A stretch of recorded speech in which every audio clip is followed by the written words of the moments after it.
তুমি গাল খাওনি? দুটো মেয়ে জন্ম দিয়েছো। কি মানে দাদু ঠাকুমা তোমাকে কথা শোনায়নি? না কেন?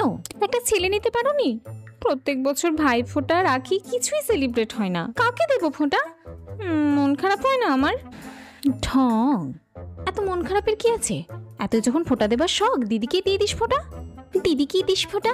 তাহলে নাম লিখেছিলে কেন ভাই ফোঁটা? আর ও রক্ষা করবে আমায়? কালকে পাড়ার কুকুরগুলো থেকে আমি ওকে বাঁচিয়েছি।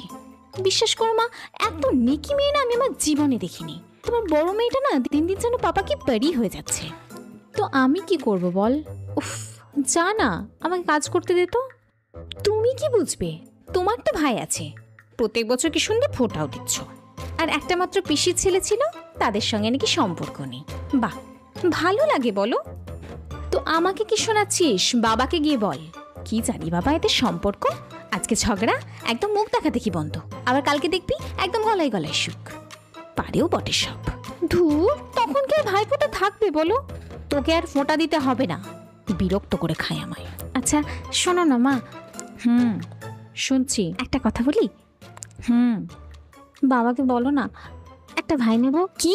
দাঁড়া,